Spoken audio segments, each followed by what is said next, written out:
No episódio 37 de Soul no Frieren, ou nono da segunda temporada, voltamos à normalidade da história depois de um arco mais intenso, vendo o grupo realizando missões simples, vivendo o dia a dia e preparações para o futuro. A história começa com o Denken vestido como um mago de nível 1 e sendo escoltado pela Companhia Normo. Considerando a carta e que o destino só pode ser alcançado a pé, ele pode estar em missão, ou o acesso à terra natal dele é mais complicado que o normal. É só isso? É só isso. Então voltamos ao grupo, chegando em uma vila destruída, dessa vez por dragões.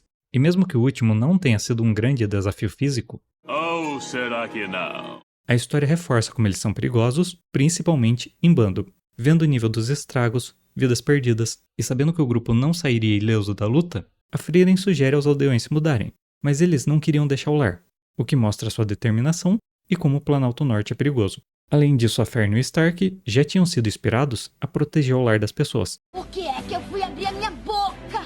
Como o vilarejo era muito pobre, a Frieren pergunta se poderiam pagar com um grimório, e eles só tinham um que permitia falar trava-língua sem errar. Puxa vida, você me convenceu! Onde é que eu assino? Com a missão aceita, a Frieren usa uma magia que reúne resquícios de mana para rastrear o alvo. E até o Stark elogia por usar uma magia tão útil. E ela pede por mais, por adorar elogios. Mas a Fern não manda parar, porque muitos elogios atrapalhariam o amadurecimento de uma elfinha tão jovem. O que pode ser verdade, mas ela pegou pesado. Tô triste, não tô feliz. Com isso, o grupo segue procurando usando a magia, Esquilo, e ela fica louca. Provavelmente pela região inteira ter a mana dos dragões. Assim eles apelam para a melhor técnica de orientação. Jogar um pauzinho e deixar na mão da sorte. E funciona. Eles encontram um canyon com pelo menos 25 dragões. Tá, 26. A gente vai morrer! Mas por sorte eles eram pequenos e bem mais fracos que o dragão que o Stark venceu. A gente vai viver! Mas a Frieren lembra que mesmo sendo mais fracos, eles têm maior número e são espertos. Então, eles precisam ter cuidado. Por isso, ela manda o Stark resolver o problema enquanto elas dão o suporte. E o rapaz é muito eficiente, chega na agressão, machadada na garganta. é violento, tem sangue, dedo no rabo e gritaria. Só que a quantidade ridícula de inimigos foi demais pra ele, o que obrigou a Frieren e a Fern a entrarem na luta e a tornar um massacre unilateral. Mesmo assim, o Stark termina acabado, o que não tira o seu título de Dragon Slayer, mas tecnicamente esses bichos são wyverns. Cala a boca, tu é muito chato! Depois, o Stark é curado na igreja e novamente questionam sua resistência física, mas levam a situação na piada. E assim, depois de tocarem nesse assunto 2 vezes, dá pra imaginar que a história tá preparando alguma coisa, ou é só um balanceamento para ninguém pensar que guerreiros não têm valor comparado com magos. Assim, o grupo recebe o Grimório e questionam o porquê da Frieren sempre exigir pagamento pelo serviço. E ela disse que aprendeu isso com Rímero.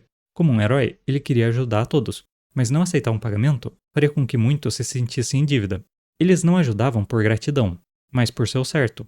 E receber um pagamento significava: vocês não nos devem nada. Por isso, ele estava disposto a aceitar até as coisas mais inúteis como um pagamento simbólico. E a Frieren entendeu isso, manteve o princípio e passou o legado adiante. Mas a diferença é que ela realmente gosta de magias inúteis. É só vantagem. Já a segunda parte começa com um flashback, que serviu para criar um paralelo entre os grupos, dar indícios do que moveria a história e até revelar o final de forma discreta. O grupo está preso em uma cidade por não conseguir atravessar um lago que mais parece um mar. Ninguém aceita levá-los, Tá querendo morrer? e dar a volta podia ser até mais perigoso. Por isso, eles decidem esperar alguns meses. Nessa conversa, vemos alguns detalhes, como a Fern mete um pano na cara da Frieren no meio da conversa, mostrando como elas são próximas e tão sincronizadas. Além da reação da Fern, sabendo que a Frieren estava feliz por passar meses num lugar. Assim, vemos a passagem do tempo. Temos alguns paralelos visuais entre os grupos, algumas atividades individuais, e temos uma noção mínima da passagem do tempo olhando essa planta. Assim o inverno termina e eles podem atravessar, mas a viagem é perigosa e cara, o que não seria um problema se a Frieren não tivesse gastado todo o dinheiro do grupo em grimórios, explicando esse olhar de reprovação da Fern. Mas tem um detalhe, o grupo tinha muito dinheiro. Então, ou a Frieren é uma mestra nos gastos desnecessários, Sem dúvida. ou esse arrombado ficou com a mina de prata e o dinheiro deles. Por via das dúvidas, Eu sou muito filha da puta mesmo. Vocês merecem tomarem no cu e pedir perdão. mas o balseiro propõe uma troca. Ele admira o Rímero por ter salvo a cidade no passado, e disse que no lago tem uma ilha, na qual um mosteiro guarda um livro com as memórias do Rímero, e ele os levaria em troca disso. Durante o transporte, a história se aproveita da ambientação para explicar mais do mundo e fazer preparações. O tamanho do lago fica mais evidente pelas frotas de navio atravessando. E nisso, o balseiro fala que ainda mais pessoas as estão usando pelos rumores de Eldorado. E quando questionam sua existência, vemos o rosto da Frieren com a boca tampada. O que por si só já dava a entender que ela esteve lá. Ainda mais que essa não é a primeira vez que usam esse ângulo para mostrar que ela sabia de algo e não falou. Mas a história deixa isso explícito, mostrando que Eldorado está ligada ao último dos 7 sábios da destruição. E se não fizeram nenhum suspense para essa cena, devem ter julgado que a preparação para esse arco seria mais importante que a sutileza. Chegando na ilha, eles encontram um mosteiro com uma barreira erguida para proteger os livros valiosos. Sem dificuldade a Frieren a quebra, e sem muito esforço, eles acham o livro junto de uma estátua do Hímero. A Frieren reconhece tanto ele quanto a letra, e começa a folheá-lo. Não dá para saber por quanto tempo, mas por um momento ela se perde em lembranças e saudade, revivendo os momentos que o seu grupo passou. Não das batalhas e conquistas, mas o dia a dia, a convivência e o tempo juntos. Por isso, o Hímero disse que ficar preso na chuva era um dia ruim, porque o dia a dia era a sua aventura. E ao chegar ao fim do livro, vemos a Frieren folheando mais páginas, como se ela buscasse se manter no passado por mais tempo, mostrando que ela também entendeu o que era importante na jornada.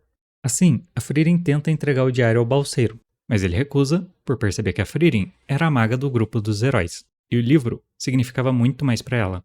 Além disso, o mosteiro tinha muitos outros livros valiosos que serviriam como pagamento. Mas eu queria saber, ele não ouviu quando a Frieren disse isso?